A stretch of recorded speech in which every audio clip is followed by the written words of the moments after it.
Great. So, good evening, everybody, and good evening, Samparkians and all the other HR leaders and students and my fellow batchmates and fellow everybody, friends and family for joining this. We again bring you to exciting session, the 11th series of CEO and HR Then and Now. And I am glad we have partnered again with Suskan Conferences. Thank you so much, Saurabhji and Kanakji, for partnering this and taking this journey forward.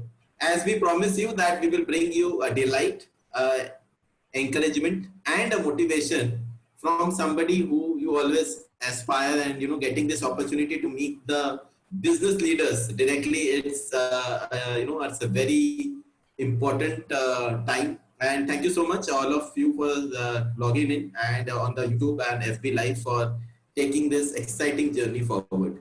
Great. Today I have somebody whom I have admired for quite some time. And thank you so much for Saurabhji and Kanakji for giving that lead. That is why I was just sharing, personally, as we started this journey ahead, and we started with Suskan Consultants getting Mr. Ajit Menon. And today on the 11th, which is a very auspicious number in our Hindu Shastra, and getting somebody equally engaging and equally, I am glad, and with overwhelming, I will look forward all your applause to welcome Ms. Radhika Gupta, CEO and MD of Edelweise Asset Management Company. She is somebody who does not need introduction, but I have tried to make it very crisp, as she always says that focus should be on the point, not on me. Ms. Radhika Gupta is an investment professional with a range of diverse experience across asset management globally and in India, which includes startup and global giants, private and public sector, institutional and retail clients.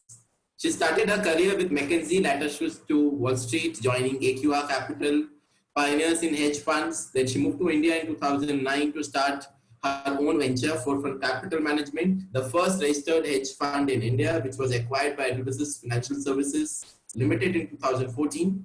She led Edelweise's acquisition of JP Morgan's mutual fund business and Ambit Capital's AI business.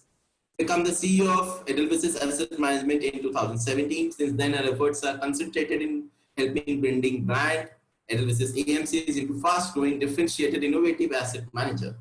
The recent launch of Bharat Bond ETF in partnership with Government of India, India's first corporate bond ETF, is just another step in that direction. Ms. Radhika is a global citizen, having known and grown across 4 continents, a keen storyteller, a bridge player, a Twitter microblogger, and we all are aware about the girl with the broken net video, which narrates the life journey and got a huge views. Ms. Radhika has graduated from Management and Technology Platform from University of Pennsylvania with joint degrees economics from the Wharton School, in addition to the computer science engineering from the Moore School, and is the founding president of Penn Alumni Club of Mumbai. She is the member of AMFI board, chairing the Committee of Mutual Fund Distributors, and a member of Young Presidents Organization. She is also honored recently by Business Today magazine, naming her the 30 most powerful women in business, and who also commonly called the youngest woman CEO in India. Thank you so much. Namaste, Radhika, for welcoming and accepting our invitation to grace this fine series. It has been absolutely honored to host you today. Thank you so much, Ashish, and the Sampark team for having me, and also wishing all of you from Mumbai a very happy Ganesh Chaturthi. So a very auspicious weekend to be talking to everybody. And you said 11th, so it all comes together nicely. Correct. Also, to start with, she has journey over 4 continents. The first continent, Indian subcontinent, where she was born. So, आपको आदाब करता हूँ. And so she told in one of her video that adab and mashallah, that is what she has been. And taking this journey forward, Radhika, my first question to you, in an exciting phase, did you ever imagine your present state of professional success to be like this? Have you ever imagined that? Okay, so this is a very intelligent question. I have been asked this rarely, but it's a very, very intelligent question. So I must compliment you on the question. And I want to give you an honest answer to this question, because usually I find, and this is a big challenge I have, that especially when women are asked this question, people say like, very Miss India, like, I never thought I'd be here. मैंने तो कभी सोचा नहीं था कि मेरे साथ ये होगा, और what, as I said, the whole Miss India thing happens. So obviously one can't. So the answer is yes and no. And I want to be honest and say in part yes and in part no.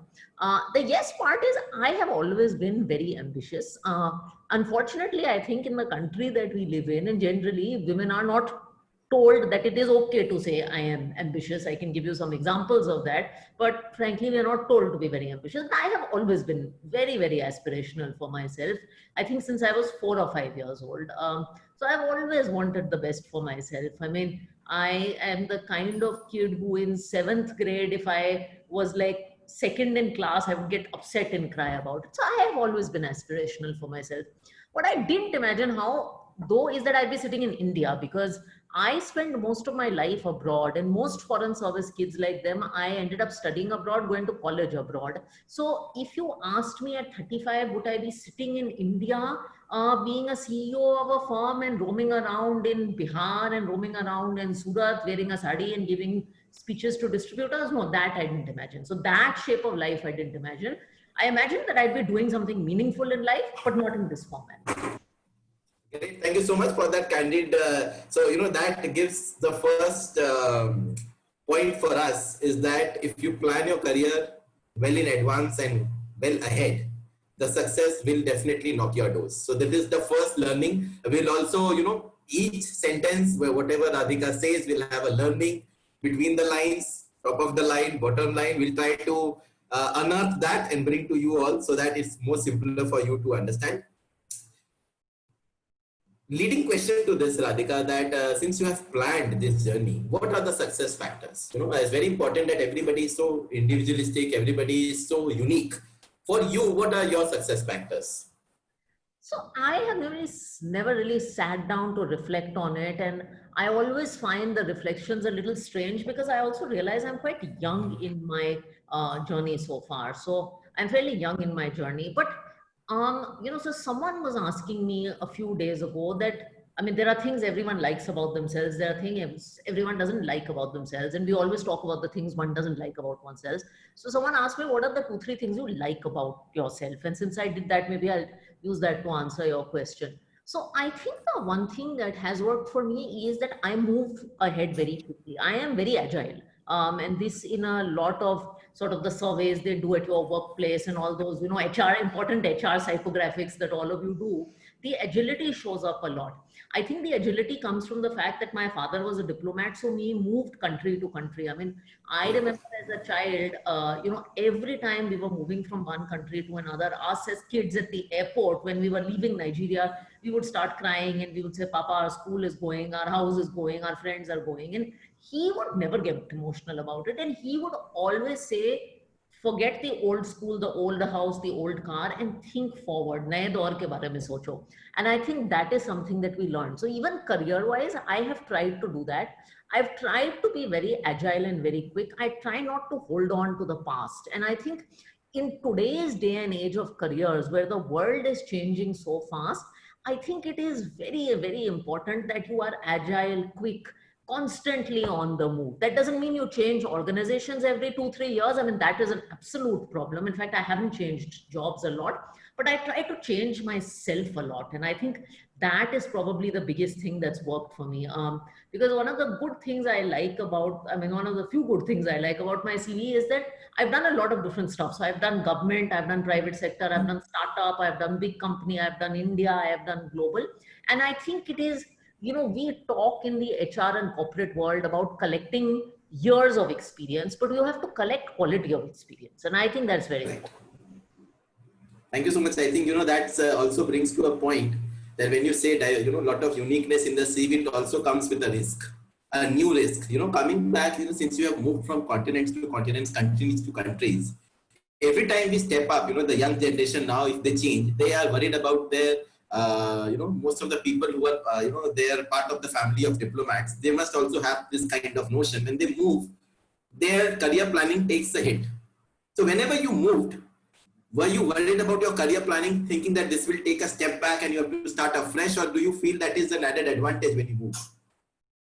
I think movement has to be a little thought through. So you have to move for the right reasons. For instance, when I moved from the US to India, I felt that I had done a certain amount of work on Wall Street and now I wanted to start something on my own. One of the challenges in working in a corporate job in a large institution is that if you are a fund management professional, you think the world revolves around you. In fact, you're quite arrogant, to be honest, and you don't realize there is a whole organization. I mean, it's just like in a film, an actor is not the whole and soul of the film. There's actually a whole world around him that is lighting and sound and writing. Similarly, in fund management, there's a whole world. So I wanted to get genuine business exposure, which is why I moved back to India.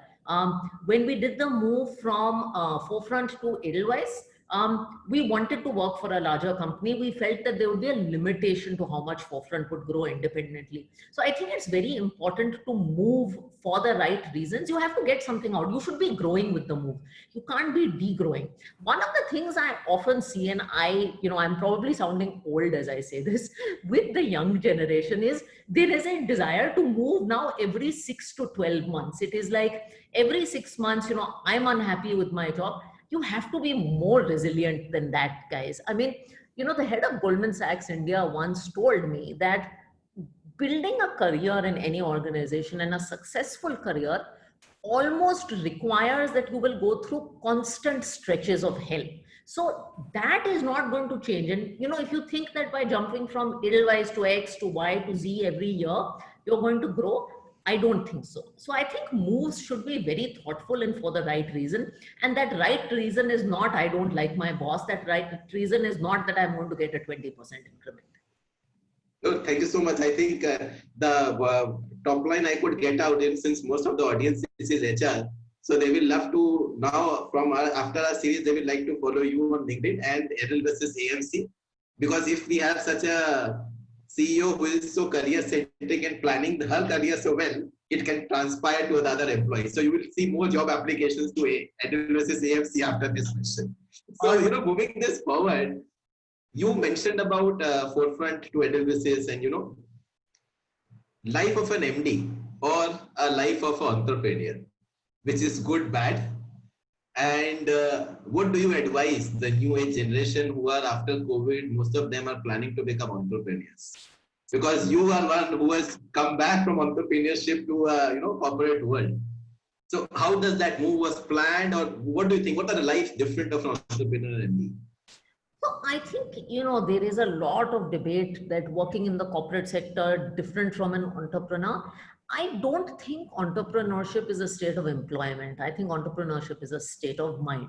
And I think whether I was running Forefront Capital or whether I was growing Forefront Capital when I sold it to Edelweiss AMC, or whether I am, when I sold it to Edelweiss, or whether I'm running Edelweiss as MD and CEO today, in my head, I am an entrepreneur. And I think being an entrepreneur, as I said, is not about owning shares. It is the entrepreneur is the person who, if there is a conference room and the meeting is finished, is the one who's going to turn off the AC and light. I mean, that is ownership, right? And that state of ownership exists anytime. So I think state of ownership is important. Saying no job is too small for me, saying that I can't blame anyone for the failure of this. The success is mine, the failure is mine. I think that is entrepreneurship. So a lot of people have asked me this question. In fact, when I sold Edelweise, a lot of people told me, Edelweise will eat you up. You lose all your freedom. I haven't lost my freedom. In fact, I've got more capital and more resources to build the business. So if you join the right organization, and I'm very blessed in that way, entrepreneurship can exist either way. In terms of your question, and I deviated a little bit, for advice for people who want to start their own businesses, I would just tell young people that make it a very thoughtful decision. I have a big belief in life that decisions should be practical. So when we did the move, I was 24, I think, when we moved to start Forefront, we also had a plan B in mind. And that plan B for us was that we didn't have MBAs. We would go back to the US and do our MBA if this whole Forefront venture failed. So please do realize that when you're taking steps like this, passion is important, but practicality is important. And you have to find the right mix of passion and practicality. So please have an option B. And also, entrepreneurship is not what you see on the cover of Entrepreneur magazine. It is not what you see in economic times with unicorns and startups. It is tough, hard yards. It is much harder than working in a corporate. You don't realize how much support you get when you are in a corporate. So please go in knowing that. Great, thank you so much. I think that piece of advice will really help all the budding young entrepreneurs.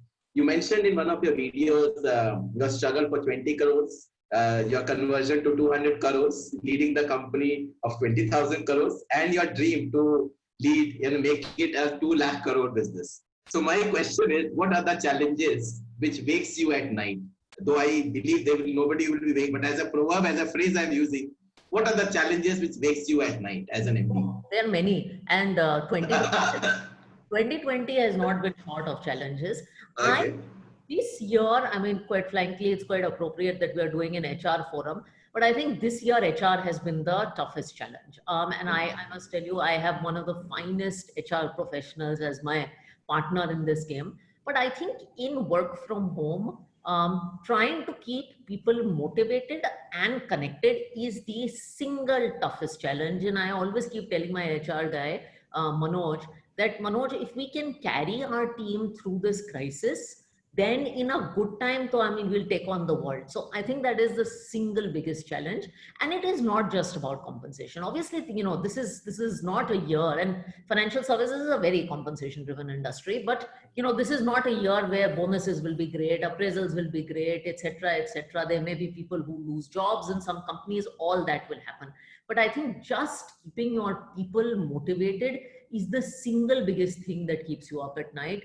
The rest of it, I think, will take care of itself. If the people are motivated, and hopefully I was very encouraged. I think this was Friday night in my compliance team. One of the guys, it's a 2-member team or 3-member team, and one of the guys has had some eyesight issues and he's been hospitalized. So it's a very short staff team.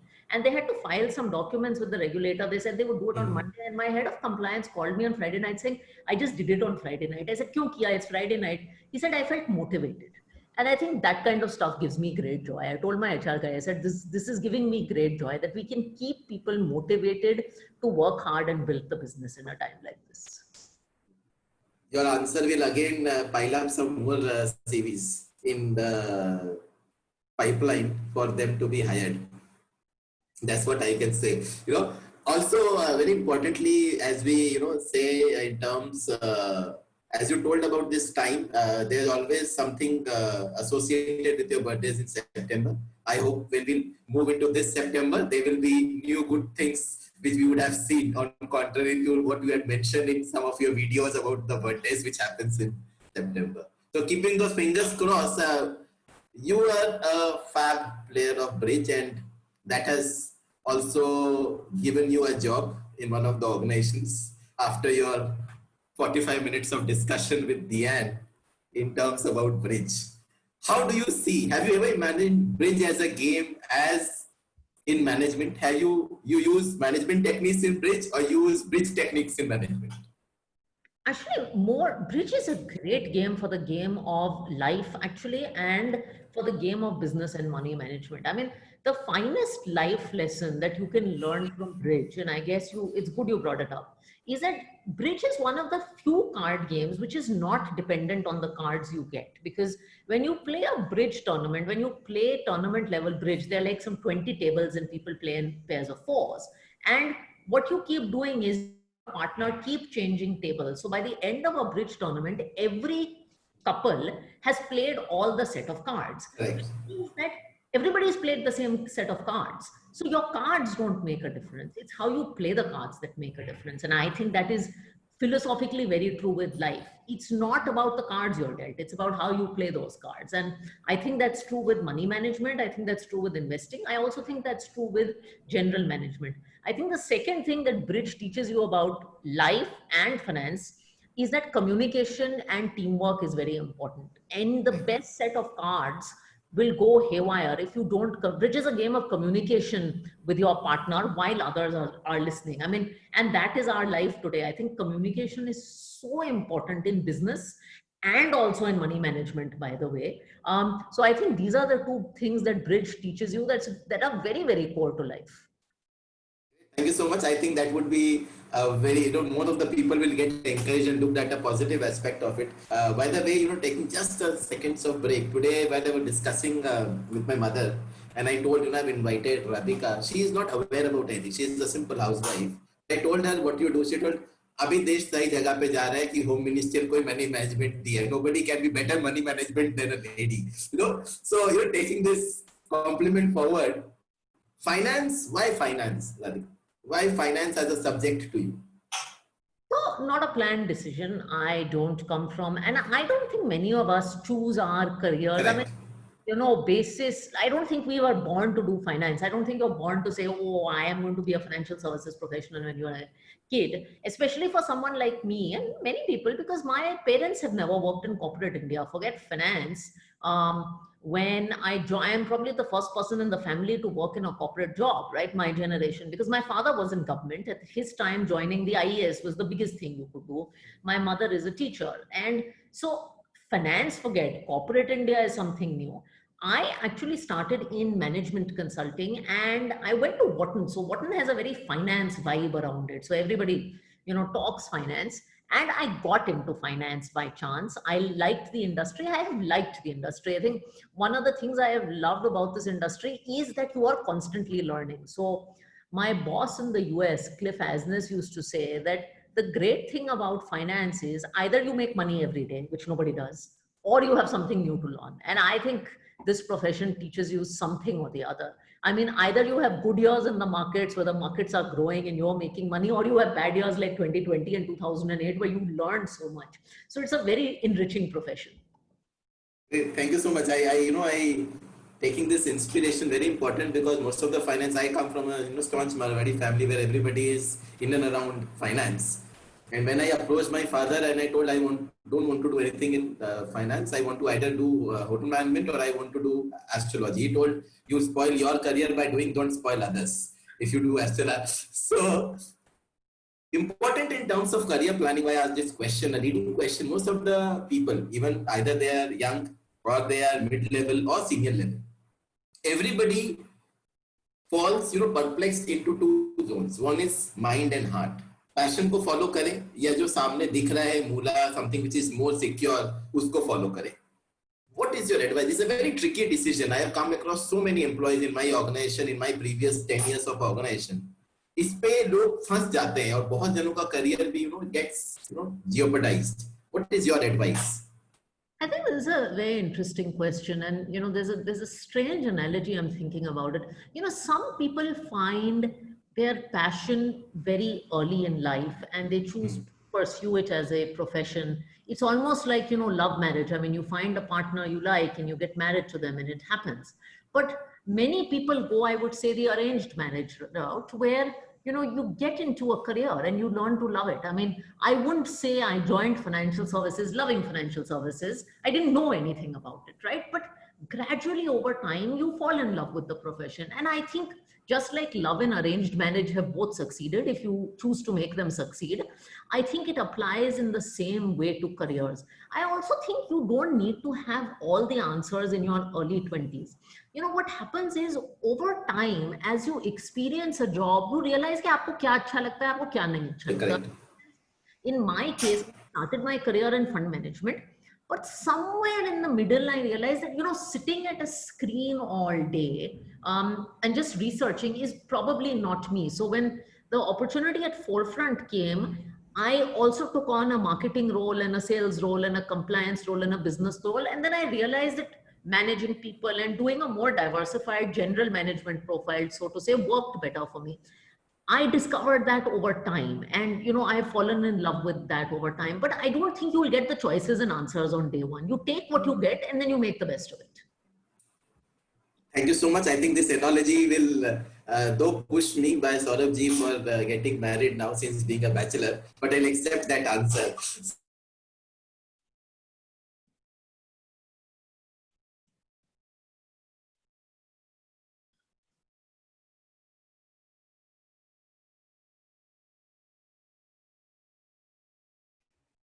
Ashish, your network has become unstable. Can't hear you, Ashish. Yeah. Just try switching off your video. There he's back, I think. Yeah, I think we just got a glitch. Technology. Yeah, so that's okay. So in terms, my question is when we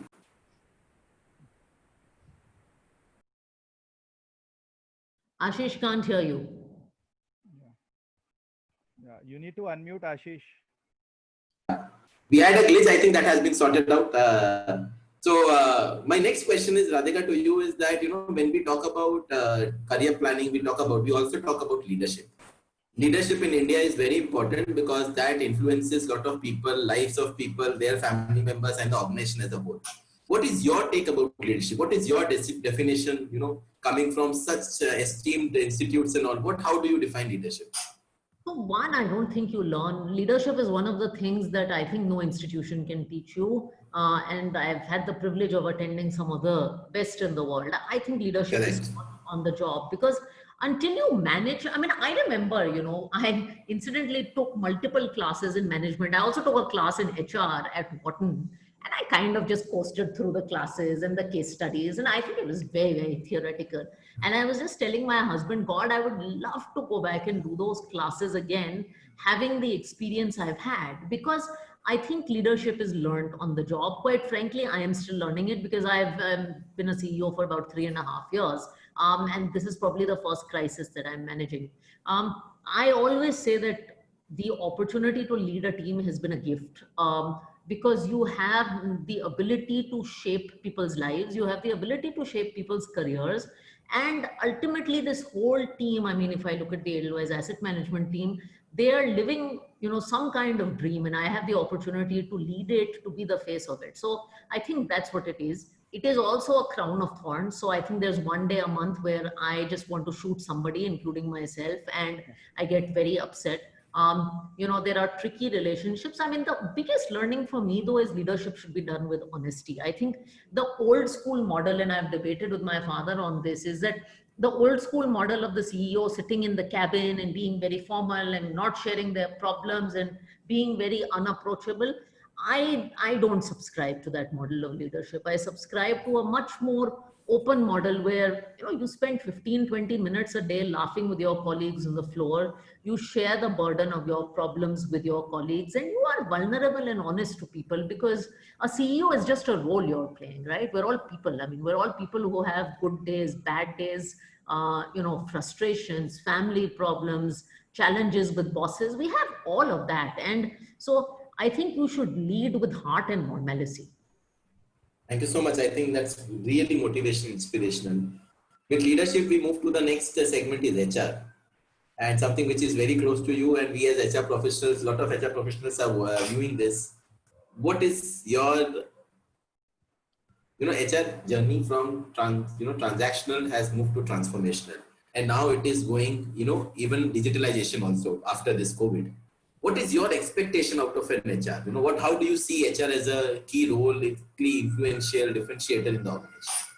So firstly, I think 50% of my job is HR. So clearly it's a very, very important role. And I still don't think corporate India gives HR the importance that it should. Secondly, I hate HR being called, I mean, I hate anything being called a back office function, but HR is not a back office function. I always say, Manoj is my head of HR. HR is a partner. I mean, usually I have in the offline and pre-COVID and post-COVID, I have a conversation with him once a day. Because I think if you have an effective HR, the HR is the eyes and ears of the CEO on the ground. And it is invaluable to have a good HR guy who can give a pulse of your organization, because as accessible as I want to be, sometimes people cannot be honest with me or will not be honest with me. I think that is the most powerful role an HR will play. COVID, obviously, in this digital world, I think has taken up the HR challenges a lot. Because it is harder to make people connect in a digital format. But I think we found ways to be very innovative, and all credit to Manoj for this, for instance. And also these are cost constrained environments. So, the old training budgets and all that stuff, I think, goes away. For instance, one of the things that we started at Edelweise AMC in the lockdown is a series called Tryst with Destiny. And obviously, I have many friends who are CEOs. And what we do is we call a CEO from a different industry every 2 weeks to talk to our team. Very open, no holds barred, unrecorded conversation. And it's just to give them a sense of how other industries work. Because otherwise, you know, we sit in financial services and we feel कि हमारे साथ कुछ बहुत बुरा होने वाला है. But you know, we had someone come and speak to us from the Taj about how the hospitality industry is grappling with this. We had someone come and speak to us about Z5, about how the streaming industry is grappling with this. And I think this is an initiative run by Manoj at zero cost, but it's one of the most inspirational things for the team and for the organization. So there are a lot of things that HR can do if HR wants to get creative about it, even in this digital era. Okay, thank you so much. I think, what I could learn is one is your employee connect communication, then is your partnership approach, and third is digitalization as the key expectations from HR. Also very important, as you spoke about, so generally in HR, we follow 3 C's: conduct, communication, and compassion for any employment where we have to go. In terms of this, you would like to talk about any specific, as you spoke about this CEO Connect, which also gives you another angle that you put yourself to a litmus paper test by calling all other CEOs, where your team gets another flavor of other CEOs, and start comparing. Keeping that aspect out, anything in terms of digitalization, because work from home has become the new normal now. And most organizations see a lot of value out of this. So any specific initiatives would you like to mention which Edelweise AMC has taken in terms of employee connect and communication?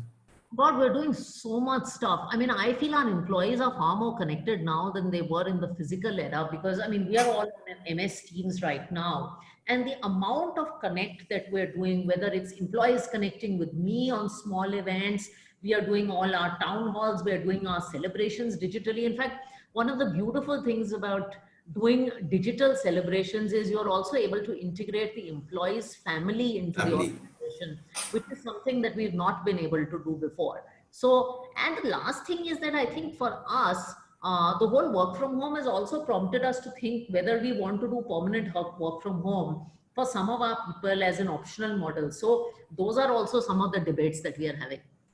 Great, thank you so much. I think also it's important that as an HR, the connect only medium, either physical presence or digital, is only a medium. It is not the the point where you only have that kind of approach only. But also taking the discussion forward, Radhika, do you feel as a businessman or a salesman? What do you feel sometimes whenever you think? Are you feeling like a businessman or a saleswoman?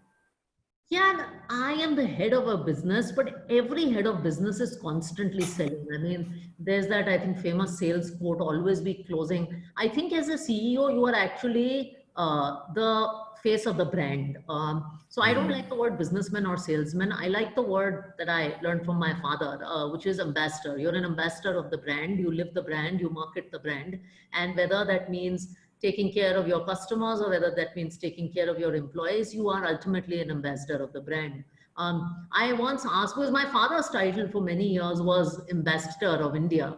And in Hindi it becomes all the more eloquent. It is Bharat ke wo Rajduta vas. तो मैंने कभी पापा so I asked him, इसका मतलब क्या है? इसका साधारण मतलब क्या है? आप भारत के राजदूत हो क्यों है क्या?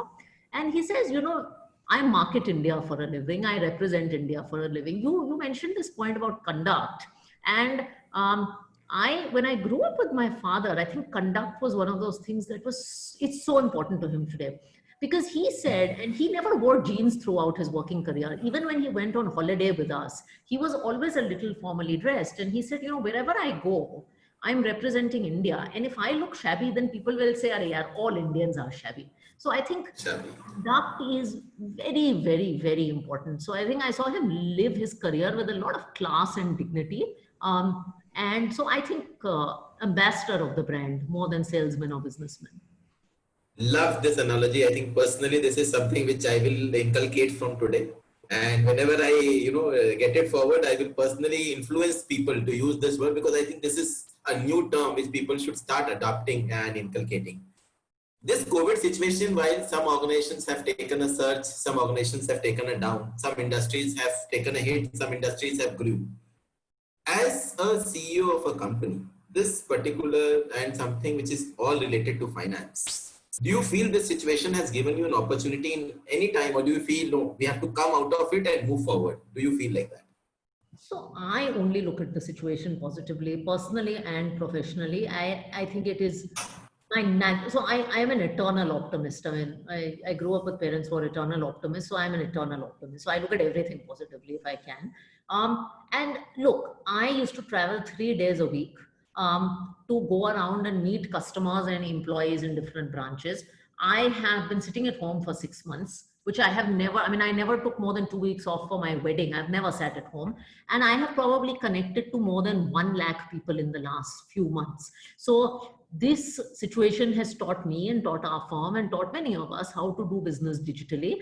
And I am hoping, I mean, the biggest tragedy would be in a post COVID world to go back to the horrible things we were doing pre COVID. I hope it's a wake up call for us and we change the way we work pre COVID. Personally, also, I mean, it's been a great situation. I've had the time to spend at home. I used to run a restaurant in college, and now I'm sitting at home. And even though I have live in help, I'm cooking every meal. So I've become terribly creative in the kitchen. I'm spending more time with my family every day. And I think I'm also spending more quality time with my employees. So the employee conversation suddenly now, I mean, very rarely would you ask them about their families or what's cooking Right. in the house or all those. So I think the employee conversations are becoming a lot warmer too. And we've had tough months on business, but we've also had great months on business. I mean, I think touch wood, August is probably going to be the one month of the best business months that we've had. So I never underestimate human resilience. I mean, you push people to a wall and they'll push the wall back. And that's what I've seen happen. And honestly, I think that as a leader, you shine in crisis. Crisis is your opportunity to shine. I mean, half of the Fortune 500 companies in the world were born out of some kind of crisis. It's actually true. And it is in a crisis that your energy, your strategy, your chutzpah, all of that comes to bear in a crisis. I think, a very important and very valid point you mentioned about crisis management, and your real character comes out. And even we see even human behavior, the real behavior when you are tested. Taking this also as a part of human behavior and associated with the culture of the company. I got fortunate to interact with few of your colleagues and get a feedback on, and we do this for all CEOs which we interview. And we want to really get, are we doing, are we really knowing that person? And very important thing came out is culture, Radhika, which I have to compliment. And, I want all my HR colleagues, to join in. The culture of the company is fantastic. And everybody resonates the same thoughts. You're eager to go strive, and the leadership kind of which they told that you follow is not a dominating leadership. People around you feel an aura and they want them to succeed so that they see a cumulative success in all that. How you have created that? And HR role, how can we do that? This is something which all HRs really aspire to do in an organization. I have come from organizations like, to name something, a West is Tata Group, where you feel like that. And when we talk about your new age organizations, how do you do that? And how does an HR play a role in that? We need success, we need tricks of this and of this success. So I firstly thank you for the compliment. That probably made my Sunday. I mean, I think the best thing to hear is that your team is happy with the culture. And I have to tell you, as Edelweise and as a parent company, we haven't gone through 2 easy years because of all the stuff that's gone on with the NBFC crisis. So I think the fact that the team is motivated is probably the biggest accomplishment in this period. Right. I don't know if there is a secret formula to it, but one of the things I suggest is be very, very accessible as a leadership. When people feel they can talk to you, I think half the problem is solved. The problem in many organizations, and that's why I talked about vulnerability and accessibility, is people are carrying so much baggage in corporate India. वो boss मेरे बारे में क्या सोचेगा? मैं इससे senior हूँ, ये है, वो है. And there is so much of that energy is consumed in this comparison and boss management and CEO management. और मैं उसके सामने बोल पाऊंगा या नहीं बोल पाऊंगा. So much energy of this. Just get rid of that and make it a place where people can talk to you freely so that all this politics and negative energy that penetrates organizations go away. I think that's one thing that you can do. The second thing to do is communicate. I genuinely believe organizations just should spend time communicating. If something is going wrong, I mean, at least what I try to do is talk to my team of 6, 7 leadership very quickly if something is going wrong. And I know once I have their buy-in, I have hired smart enough people and competent enough leaders underneath me that they will take it forward and their line will take it forward. So whether something's good or bad, communicate it as quickly as possible. Share the burden with your team. Share the bad times with your team and share the good times with your team. I think that is very, very important. And the third thing, and I think HR can play a great role in this, is give people credit. Yeah, rewards and recognition is totally underestimated in many organizations. Saying you did a good job or giving someone credit is not a zero sum game. It is not a you versus me game. It doesn't cost money. It is a free lunch. And I'm from finance. I mean, we have very few free lunches in life. Give people credit, recognize them for something or the other. It just goes a long way. I don't believe this argument that people work for money. I think money is there, but people work for people. They work for a dream, they work for legacy, they work for respect, they work for culture, they work for each other. So if you can just make people feel recognized at the workplace, that'll go a long way. And I don't know why we don't give enough credit here. Just tell the guy he did a good job. I mean, if some guy in compliance is filing a document at 11:30 on Friday night because he feels motivated, tell him you value that now, and he'll do it again and again. Thank you so much for sharing the secrets. Also, what secrets I could adapt as an HR, that we need more Radhikas, and we need to contact scientists to get more clones so that we have more Radhikas in each organization. That's how we can replicate, this way. Because I have come across so many people who does not think like that. The thought process is completely different, and it is success for them. Maybe that has worked for them, but the new age people expects whatever you have mentioned. The last question before I move on to my the second section of the series, where there will be some financial-led questions where Saurabh will bombard you as an expertise. Most of the employees or organization have seen a lot of meltdown, as we say, due to economic meltdown. What is your piece of advice for the people who have got impacted? See, I'm not talking about organizations, because organizations will have their means of doing diverse business, of doing cost optimization to do. But for an individual who has got impacted due to this COVID, or is a part of that industry, what advice do you give for him or her? With that, I will leave this. So this is tricky. I think if you are, and I'm also the daughter-in-law of an HR professional. If you are someone who has lost his job, etc., do recognize that it happens. And I think my father-in-law wrote a beautiful article on this. You can see it on my LinkedIn page. But the doors do not close; they temporarily have stalled. And I think it is important to use this time to do two things. Actually, three things. One is to make sure that your spirit is positive and you keep learning and improving your skills every day. Even if you have the idle time, please spend that time doing that. Second, I would suggest you find a way to remain connected with people who can help you get future employment. Keep asking people. I mean, I get a lot of people who ask me for jobs these days. Quite frankly, I'm not able to help most of them because most organizations are not hiring, but that does not mean you should not give up. And use this time to plan your finances effectively. I see this with a lot of young people. 1 year of job loss can't throw your financial planning out of the window. So please use this time to plan your lifestyle and finances much better. Thank you so much. I think that's a very, very important piece of advice. And as you talked about a certain word, finance, so many times, as an HR, I felt scared because HR and safety security comes with a cost. So taking a step back, I will bring the finance expert into the picture. Saurabhji, please take it forward from there. And she has spoken a lot about finance.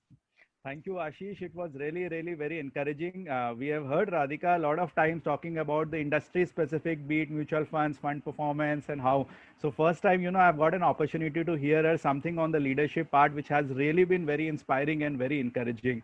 So moving on to the finance part, Radhika, like since you have witnessed a lot of economies over and you have seen a lot of crises, looking at this current crisis, which is a finance come health crisis, how do you see the overall economy and overall industry? How much time will it take to revive? And when it comes to the overall GDP numbers, sometimes RBI itself says that it's very scary, -3 to 4%. And so how much time do you think an economy should take to come out and be like a previous normal stage? So I think the thing that I have learned in 15 years of a financial services career is that it is very hard to predict economies and markets. And I think 2020 is a proof of that. I think my few comments on this topic, one are that what you have seen in 2020, and unfortunately, while it's been a very volatile year, 2008, 2020, 2013, this is the nature of markets and the economy. And I do believe these black swan events are going to become more and more frequent, and we all have to be mentally prepared for it. I think I was talking to an old generation Marwadi businessman, and I think there's some great lessons that come from our own business communities in India. But if your business is not built to stand one bad year, then there's a fundamental problem in your business or the way you manage money. So I think that's one thing I would say, is that this will become more common. With India, it is more hard to predict because the lockdown has not ended in completion, in my view. I think that is also a second challenging aspect. But I will also say that I think between RBI and the government, quite a bit of action has been taken. Just remember, though, that the Indian economy was weak going into COVID, unlike the US economy, which was in great shape going into COVID. We were a weak economy going into COVID. That said, I think the situation on the ground in many aspects is getting better. If you look at our own sector, NBFC, for instance, which was a really stressed sector 3 months ago, things are beginning to get better. So I can't give you a timeline as to when the lockdown, when the economy will get better, but I will directionally tell you from what one hears that things have started, the turn has at least started. Okay, great. So you are also seeing some green shoots on the bottom. Great. So moving on to the next question, like Ashish also said that every crisis brings a lot of opportunities. So similarly, like for advisors like us also, we also during such crisis, we also become completely digitalized. We also learn how to do sessions, how to, interact through digital mode. Earlier, we were also very afraid to do that. So coming on to the business point, what do you think that this new normal will continue, in fact, going ahead? And when it comes to the business, earlier we were also feeling that it might bring a lot of challenges to us, but in last 3 months we have also seen that overall business has gone up in terms of maybe the kind of time that we have saved, and in fact we have been able to interact multiple clients through this digital mode. So how do you see as an industry, MF industry, going ahead? And do you see that these ups and downs will be there in the market, but in the longer term, you also feel that your corrections will be temporary and growth is permanent? So how do you take it up? Oh, absolutely. I mean, there's no question about it. I think India is at infancy stage of mutual fund penetration, where it's like 4-5% of GDP when the world average is 40%. So that it has to grow is inevitable. And also remember that India is always chaotic. I mean, you feel like this year is chaotic, but if you look at any period in our history, आपको 90s का period देख लो, जब वो मंडल commission हुआ था, Rajiv Gandhi assassinate हुए थे, no confidence motion हुआ था, it is always chaotic, yet the Sensex went from 700 to 4,000. So we are always a chaotic country. I mean, that is the price and cost of living in India for the alpha that you get. I think for advisors, I'm actually really optimistic, and I'm so happy to hear the optimism in your voice about business. I think there are 3 things I would say to you. Our brand campaign is advice zaruri hai. And I think bad times are when people they realize they need an advisor. In a good time, everybody thinks he's an advisor, stock market professional, etc., etc. It is only in a bad time that some investor realizes I need an advisor. So I think one, it is an opportunity for good advisors to get customers from not so good advisors. Second is, I think it's a wake-up call for all of us on technology and digitization, and also keeping our cost structure lean. So that's a separate aspect of technology. But even we're just thinking about how much money we need to spend to run the business effectively. And I think that's a question all advisors should be asking. How many people do we need? How much can we do through technology? Third, I will tell you, and I'll share some advice I got from Prahlad Kakkad, I had Guru Prahlad Kakkad. For advisors, it's a great time to do thought leadership and build their brand. So Prahlad said something which I found super interesting. And he said, you know, it is in a bad time that you are building a brand, whether advisor or company. In a good time, you're just marketing brand. But it's in a bad time that brands shine, corporate governance shines, values shine. So it's a great time, even from a marketing point of view, from an advisor to stand out. And I hope advisors take the opportunity to build out their brand at this time. How many times you talk to the customer these days, the kind of communication, all that is a chance to differentiate. वो अच्छे time में तो मिलेगा ही नहीं आपको. Correct. Great. Taking a leaf out, what you said that, MF industry is at a very, very nascent stage, but still there are some kind of behavior biasness still among the people that, they still feel afraid in terms of maybe adopting it. So your message or how would you try to simplify it, like for the common masses, that it is just another alternative way to your normal FDs or probably, which we look at it. So your view, how would you simplify it? So I have two parts to this. One is, and I tweeted about this yesterday, because there's this whole question that we keep getting, oh, that people are forgetting MFs and moving to direct stocks. Firstly, to people, whether you are buying direct stock or you're buying NASDAQ or you're buying international stocks or you're buying PMS or you're buying equity mutual funds, it is all equity. The risk doesn't change. एक ही चीज है. MF is a vehicle to do what would otherwise be done. You would buy 20 stocks yourself and put them in a demat account. Someone else is buying them for you. Most of us don't have time to manage 20 stocks effectively in a demat account.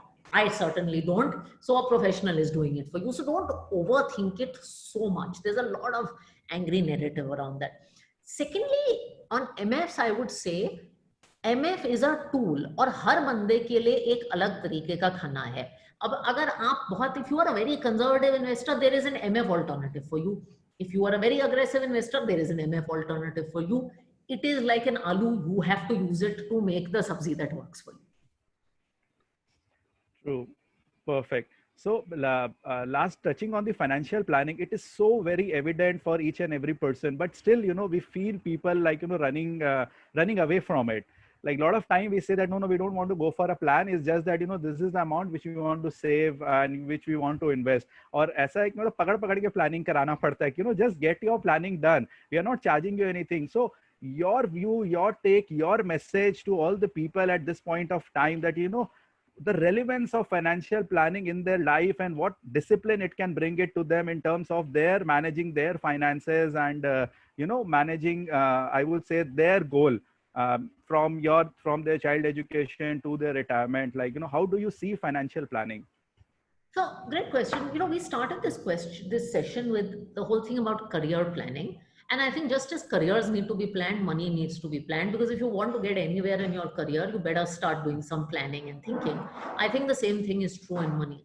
If you want to fulfill big dreams, you have to. And I want to give you two examples of my own personal life. I mean, I have made a lot of money management mistakes, as a lot of us have.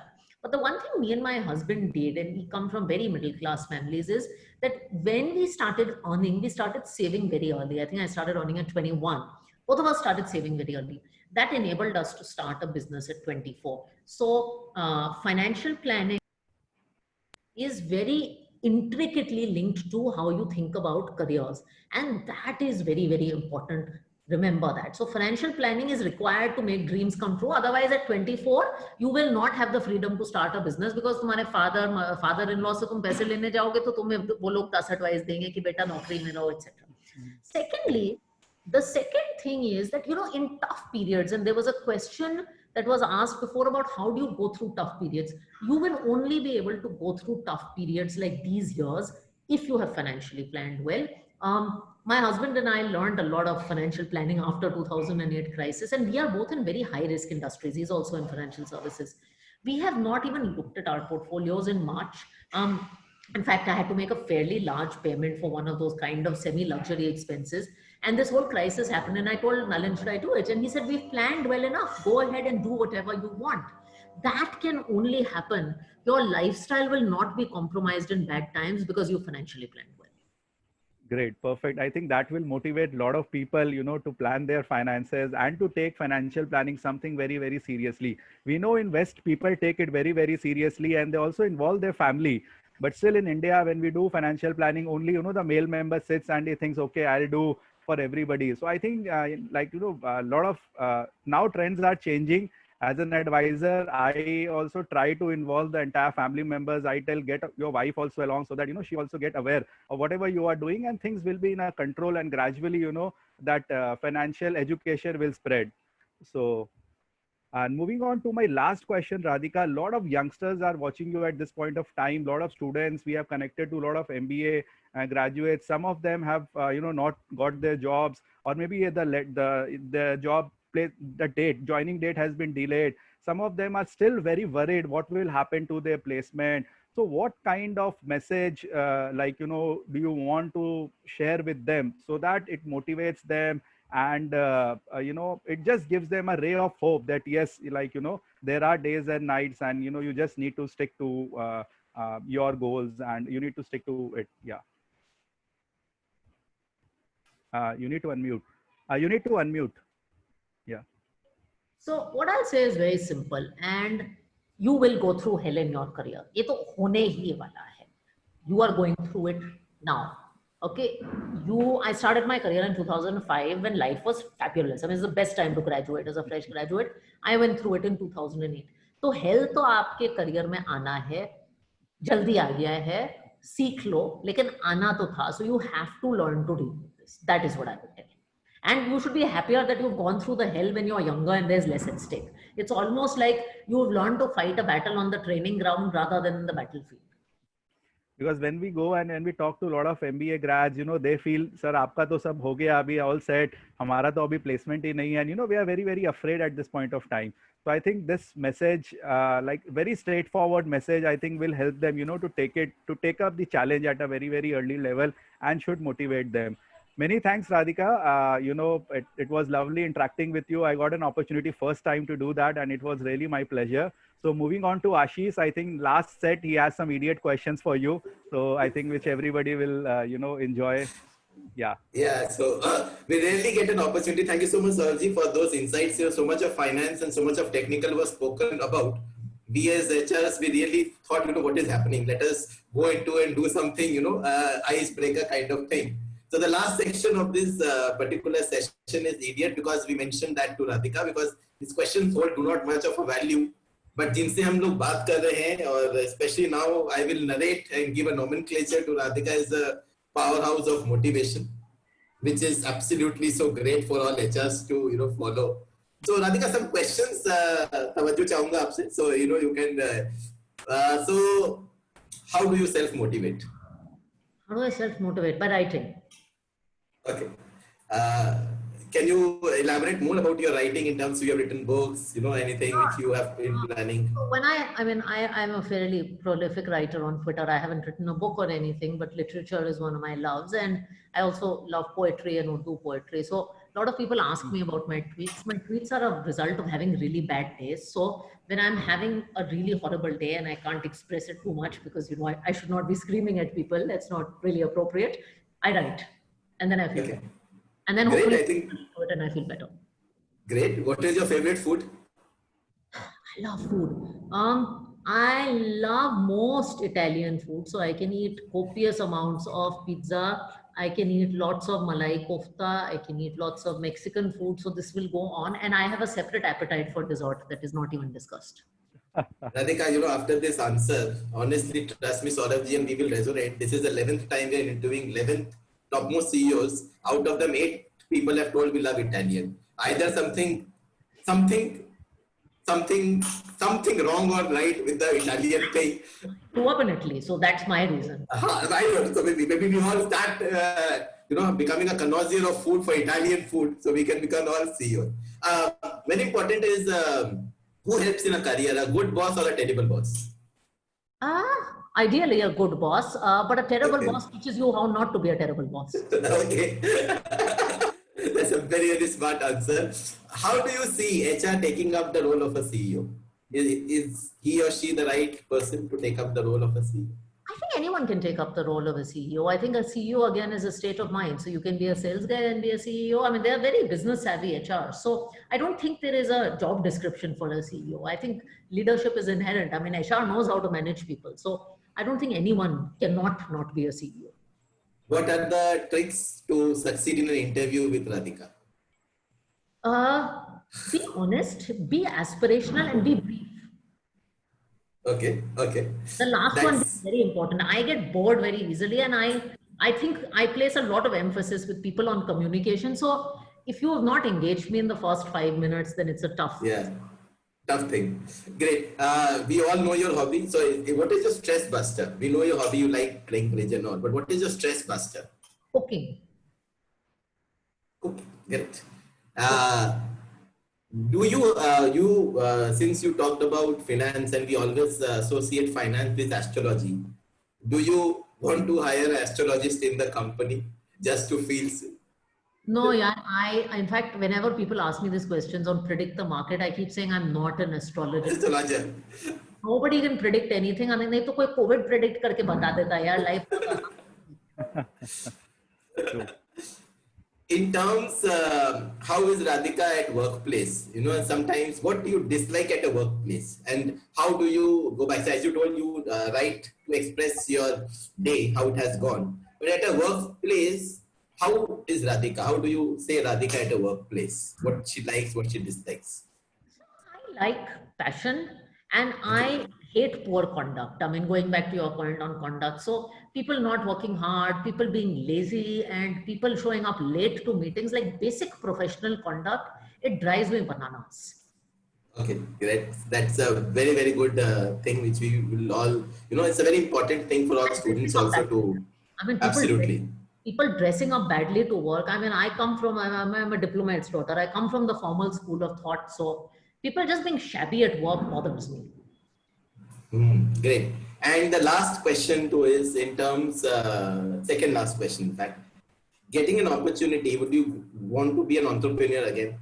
I understand you have not, spoken. I'm saying, you are owning shares. You have explained that definition of entrepreneur in a corporate life. But still, in Indian market, there is a segregation of entrepreneur. And so you want to go back and own something?